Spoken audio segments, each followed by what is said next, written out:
Okay. Hello, everyone. Welcome to tonight's episode. It's going to be a short one tonight. I literally have to go pick up someone. The title of tonight's episode. Hold on a second.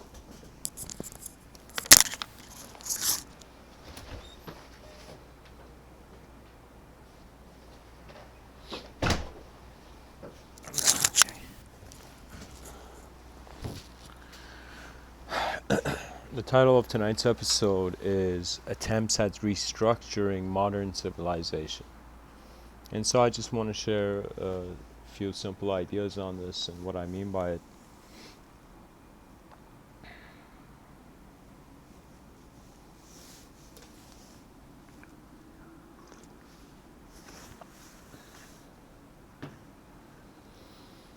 Okay.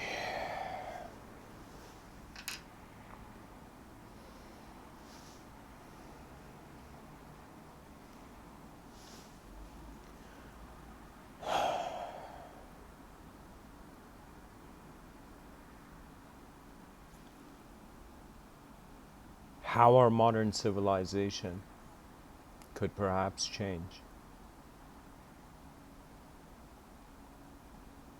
is that how it appears to us and how we are apparent or how we are a part of civilization must change. You see, no moment in history has had a sort of lockdown on a certain values. The values of life change. Even when you look at philosophy, for example, certain French philosopher comes to mind, Sartre, you know, it's as if even the question of being, of how we are being, it has entered everyone's mind, I think.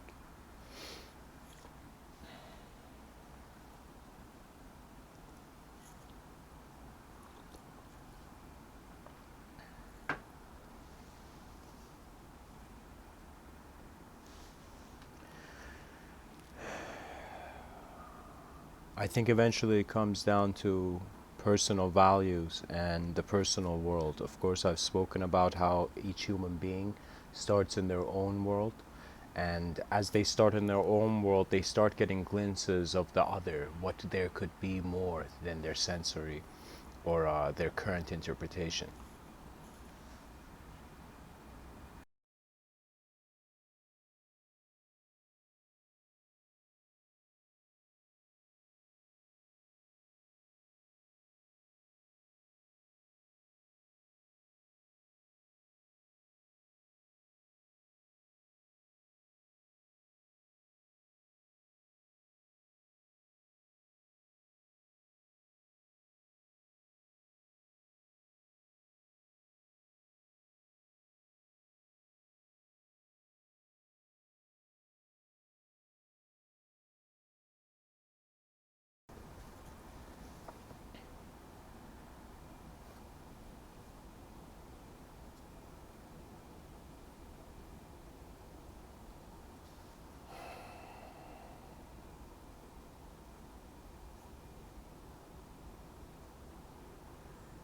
I guess tonight's episode is a bit different. The image of it is coming differently to me.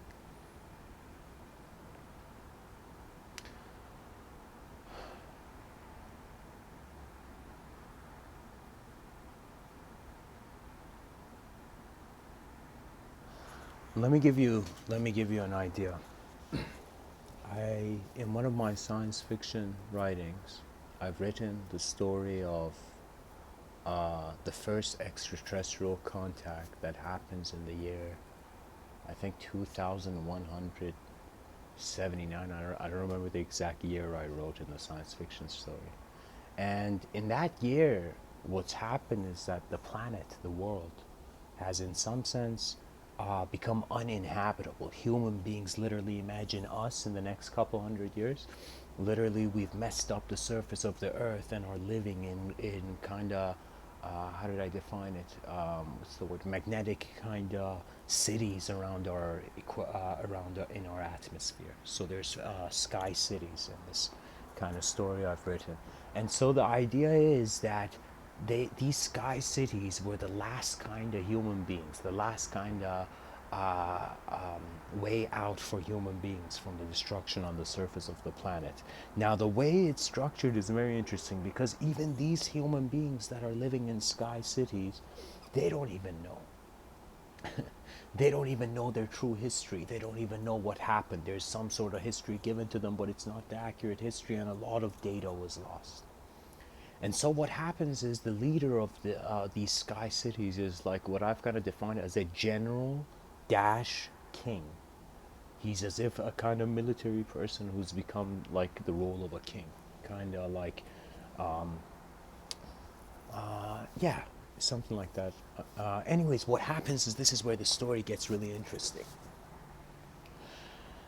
There is an alien that appears, and in this story, I thought usually when we look at TV and science fiction, it's unenlightened kind of alien extraterrestrial civilizations. They usually want to enslave human beings, make pyramids and shit, or or attack or kind of like abduct and stuff. But this is an enlightened alien, and so I thought, what if the first human contact with an alien was an enlightened kind of advanced extraterrestrial civilization? And very poetically, my mind kind of saw it from the Andromeda galaxy. So this extraterrestrial suddenly appears in the chamber in the main hall, like in the throne room of this general king that is kind of maintaining all these sky cities, you know, and the earth has become like a black rock, uninhabitable in some way, you know. Now, what happens is very interesting. This extraterrestrial appears out of nowhere. And suddenly, this general king who's in his throne room, you know, he has a huge ego. He's like, they all get shocked as if they can't even conceive. So, what happens is the extraterrestrial comes in and says, gives them an introduction kind of telepathically and tells them, starts speaking, picks up on the waves of their intelligence and starts speaking to them and says, I am here to enlighten your civilization. And so this general king, his ego hits in, and this is where the story begins, where he's like, they all get convinced, and they say, first the general king asks the alien, what should we call you? What's your name? And the extraterrestrial kind of scans their brains in a millisecond, and says, you guys can call me language. Your minds have not evolved beyond language. So the novel ends up being an alien called language, you know? So this extraterrestrial comes, and of course they all get shocked by like this creature, this enlightened kind of alien. And so before the king says to this enlightened alien, before you teach everybody else in the sky cities, you have to teach my son. And so the whole story begins actually with the son of this man, the son of this what do you call it? This general king, having private kind of like strangely extraterrestrial kind of private tutoring sessions, right? And so what happens is the whole book centers around the conversation of this kid with this extraterrestrial, and the kid first starts asking questions, you know, about the world, the past, the history, then eventually starts asking about the alien, you know. And it's very unique. It's as if I remember something I wrote was the kid asked the alien, he's like, excuse me, the kid asks the alien and says, are there any humans down there on this kind of black rock earth? And then the alien kind of scans and says, yes, there's 4, but they have become too savage to enter civilization, you know? And anyways, questions like this. And the whole idea was that it's as if first we got to consider the physical evolution of the civilization. Of course, that was just a kind of one of my sci-fi stories I'm kind of bringing out to paint a picture. Because any attempt at, in some sense, restructuring a current civilization has to do with a sort of physical sense and a non-physical sense. What is the vision? What are the eyes of human beings seeing? Where are they walking towards? And then what is walking? You know? And so really modernity has to find new definitions for itself, I find. It has to find new considerations. It can't just live to repeat the past. Do you know how much creative progress is being wasted because children are indoctrinated into repeating patterns. It's as if the value of novelty is being lost because of the commands, the kind of merciless commands of old world, you know.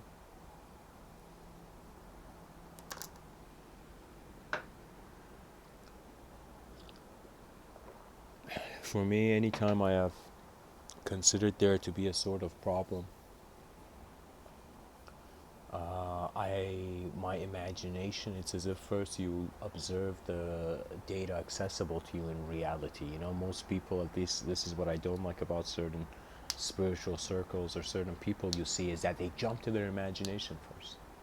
It's as if they don't care about reality. They want to escape into some supernatural story and justification, not realizing you must use whatever tools are near you. It's a castaway situation, but it's like more sophisticated. Rather than you being castaway on an island, of course you're in your modern civilization, but you're on a rock in the middle of nowhere. We are castaway in the cosmos, you know, and we have to use whatever tool we can find to, in some sense, continue. But what are we continuing for? And of course, I think this is the thing. This is what's happening. I think, imagine right now we pass the year 2045, the singularity that Ray Kurzweil talked about, and let's say we keep going. And eventually we reach a point where we see that human beings are connecting their brains, their consciousness to machines, as if the person's like, okay, it's like as if the world at that point has no doubt there is a soul, there is a sort of consciousness beyond the body, but now we're kind of suggesting like this consciousness can maintain. It's as if technology is going to be an attempt at making the consciousness of human beings singular. It's believe I'm telling you, it's like there's a reason they say history repeats itself, because it's like the whole cosmos is listening to the same tune.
Ancient Vedic yogis, they believed in a sort of power Brahman, in a sort of unified consciousness. Pretty much, we either saw ourselves as drops becoming an ocean, or an ocean becoming separated.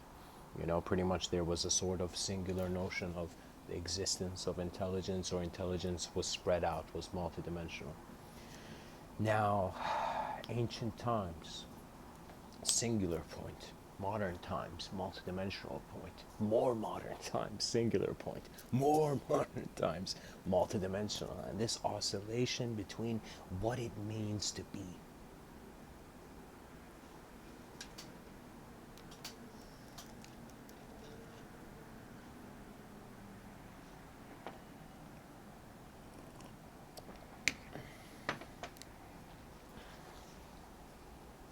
In the late 1900s, I brought up Sartre, Jean-Paul Sartre.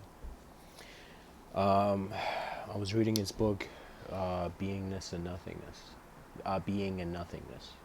And so I kind of noticed it's as if like ancient times they saw a soul behind the body, but it's as if kind of like in Jean-Paul's Sartre's kind of existential atheism, or atheistic existentialism, he is in some sense kind of denying the division. What that means is, for example, for him, he doesn't see an essence behind something. It's like what he sees is it. It's as if there is no the essence is what is. It's as if, like, I'll give you an example. Rather than me seeing a tree and saying I see atoms behind it underneath the tree, right? It's as if there's no atoms. It's as if all those atoms are being one tree. It's as if from the beginning it was tree. There was nothing else, you know. And of course, I am one person interpreting his work. His body of work is quite large, but pretty much the idea of the destruction of the unknown essence, the eradication of the unknown explanation. And honestly, it comes down, our progress comes down not in our fixation on truth, but on our flexibility to observe various viewpoints. So attempts at restructuring modern civilization will be to kind of see where the definitions of modernity are coming from. And a lot of things we think it's modern just because the child has been born. It's as if the child thinks this is modern civilization. But so many ancient patterns are still walking the streets.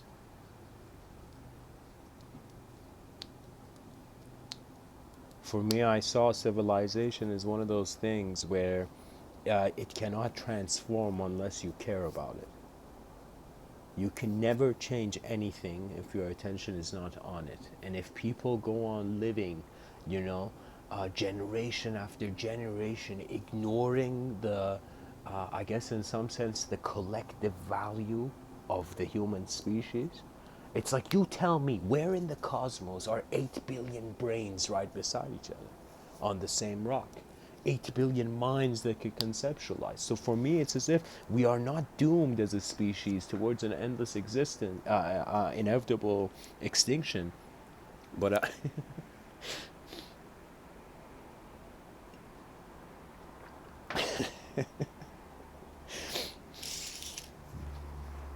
it's, how do I say it?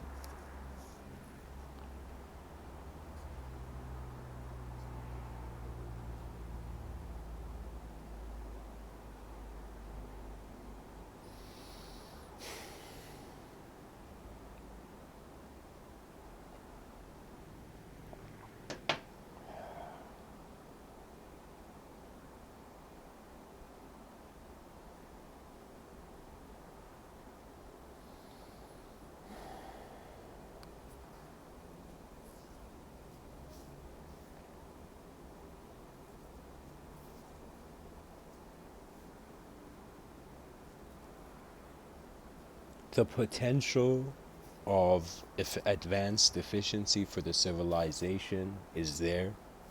It's just not being allowed because due to each individual creature's reality identifying themselves as the primary value, it's as if first you see yourself, then you see the world. Because if you don't see yourself and you don't take care of the self, what world is there to see?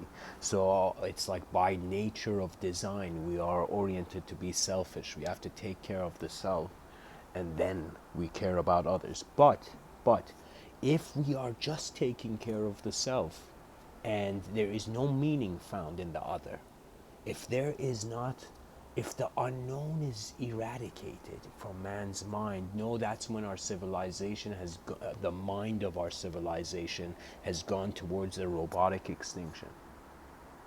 When the unknown is gone, when the program is all known, when knowledge stands on the throne of cosmic attention in the sense of a program.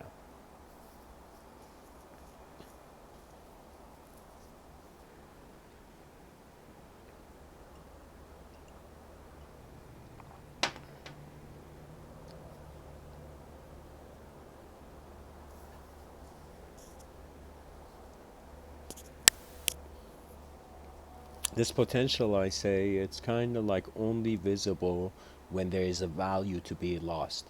If you have nothing to lose in your life, then in some sense you have, in some sense, strangely not found anything, or are walking in a different reality. It's as if the person knows that they have attained somewhere else, so it's like the current moment finds it becomes valueless. I find human consciousness is cowering away in beliefs that don't serve the person.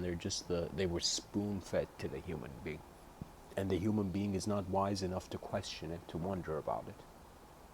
And so how can civilization change if the attention is kept on the same place? It's as if like behind you there's freedom, but you don't care to turn around.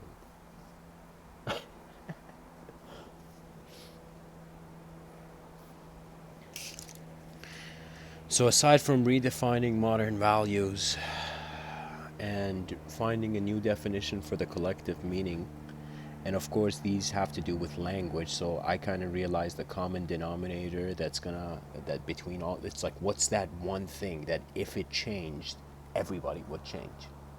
And I realized it is the languages of our world. For me, you don't understand, language is the secret of the mind. And it is only the mystics could penetrate beyond its veil. Not many. Certain philosophers, of course, they became mystically oriented, because any person who becomes an explorer, you believe in the unknown more than the known. That's why you explore it. If you believe there was the known only, you wouldn't care about the unknown. It's kind of like, what do you learn from? Do you learn from only the things that are filling up the space, or do you also learn from the absence?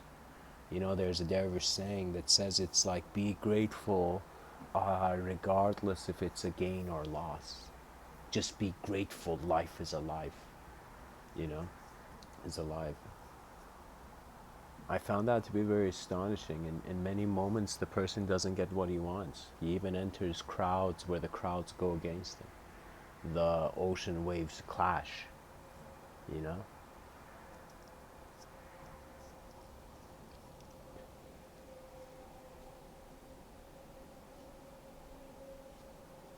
But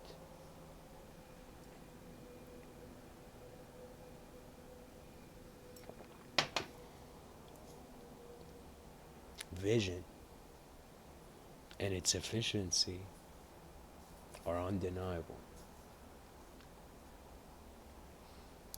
Since my childhood, I kind of had this thing. Like, I remember I dabbled with the Rubik's Cube until I kind of, like, on my own, I tried making it, and I got to, just by coincidence and randomness, kind of got to only 2 pieces of it left.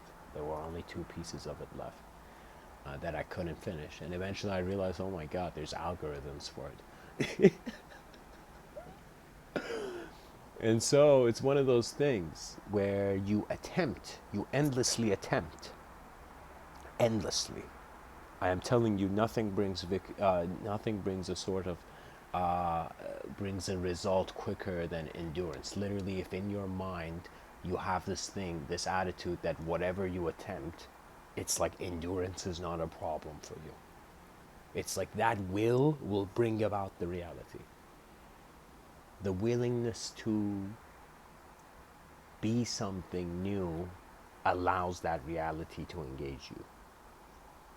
It's strange, but it has to work that way, because the mind is not just orchestrating the sense of self, it is also orchestrating the sense of world. Right now, if I ask you, how do you know you're yourself? You'll be like, because I'm in a world and I see myself in this world moving around on the surface of this rock, you know? So it's in comparison, in relation to, it's like the sense of self, and language pretty much, it is born out of duality. Duality is the mother of language.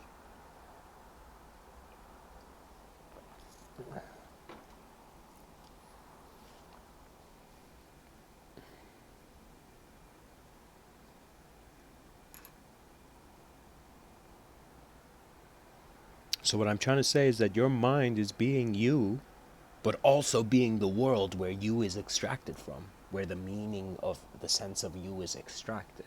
It's as if this world has to mean something before you mean something, right? It's as if, man, it's like the person means a lot, you know? It's like there's so much meaning in being a person, but forget the world. The world has no meaning.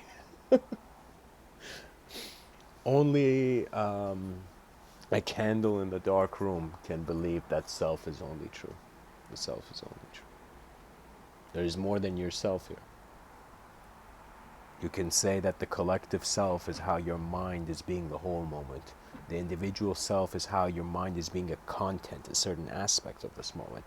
The evolution of the civilization has to do with the clarity of the individual towards the collective nature, the codependency of the individual on social structures, but social structures must see that they are dependent. It's as if it's like the citizens are like, okay, governing powers, we will listen to you. But the governing powers like, okay, we don't need to listen to the citizen anymore. They're listening to us, you know? It's as if we have forgot this exchange between the heads of civilization and the bodies of civilization. This exchange that the person has to bring out data that is unseen. You see? That's the power of language. On some level, it can burden you, but on some level, it can liberate you. That's the power of words. Anyways, guys, I gotta cut this short. Let me see. I made some points here. So, okay, I gotta speak about this. So this idea that there's gonna be a future computer where all our consciousness gets connected to, what it means is that we're going to see the continuity of the individual personality maybe more than 100 years. So based on the technology that gives us sort of immortal access, temporary immortal access, like what I mean by that is that it's like as if the mind of the person, we have to study minds, and the mind has to be separate from the soul. It will be eventually, you know. The mind will be seen as the inner program the soul lives through. You know, of course, I'm being playful here, but I've had other talks on the mind, but I feel like a rapper could have said this, you know. But it's like the mind is nothing to play with. The mind is a reflection of the world. So you see, pretty much every person, you have only two directions to consider. How much of this lifetime are you just going to see individual activity, and whether that's going to be led to efficiency or not, and how much is there going to be collective activity, you know?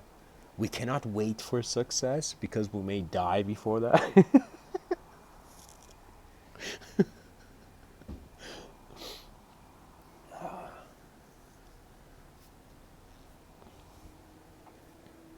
It's like somebody said, reach for the stars and you'll at least land on the moon, you know?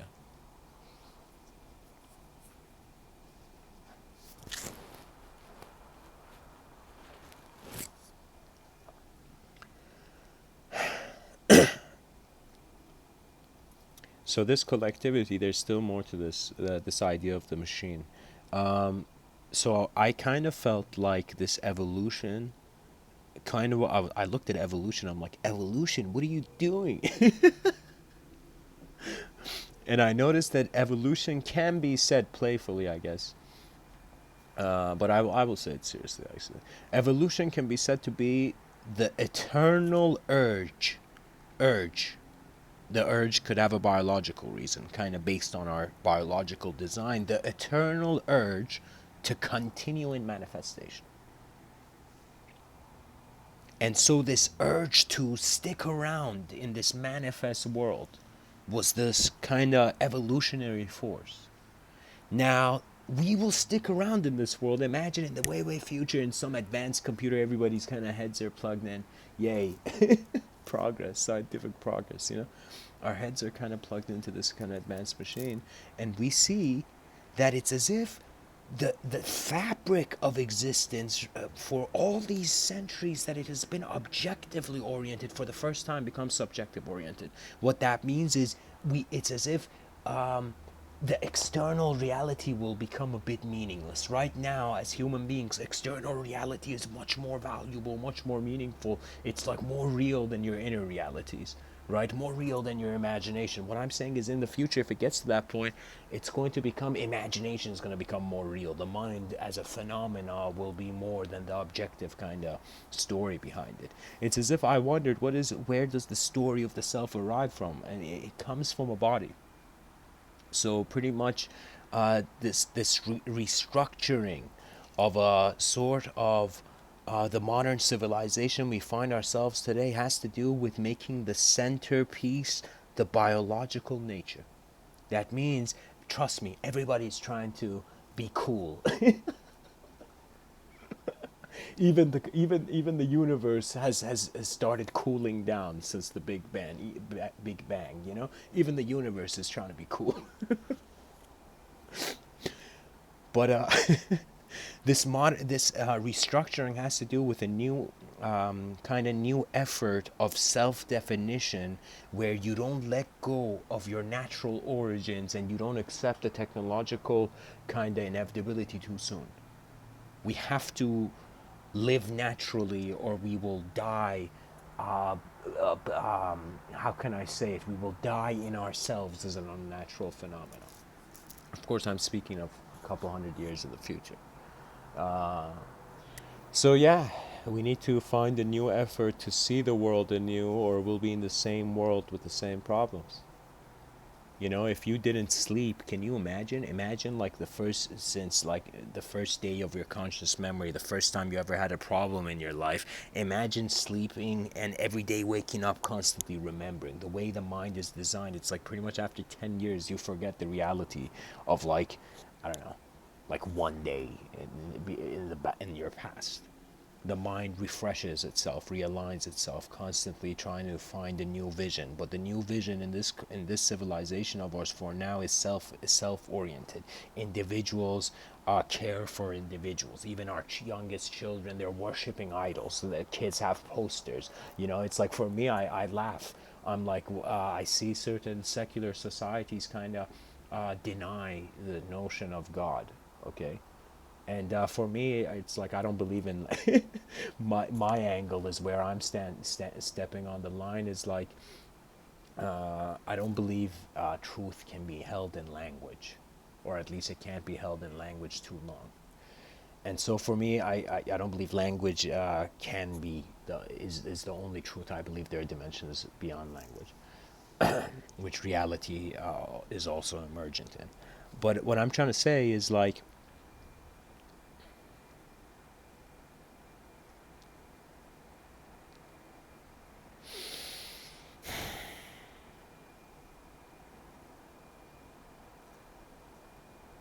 it's as if like you think the Abrahamic kind of religious fellow is a fool, yet you see your young children having posters of, for example, figures of entertainment of rappers or something on their wall. It's as if like your attention, anything comes in your attention, you're automatically worshipping it. Am I wrong here? You know? It's as if when the man is thirsty, that water, you know, is like, it's like the man's god, you know. It's a relationship, an internal relationship imposed on various external phenomena. That internal relationship is not defined by language, you know. It's as if when Friedrich Nietzsche said, God is dead and man killed him. What he meant is that man killed the unknown will. The free will reached a sort of crystallization point where it was like, I am me and this is my place. Da da da da da. Stories emerged. You know? So, anyways, new attention, new effort, new world. Thanks for tuning in, guys. Much blessings and Nelson.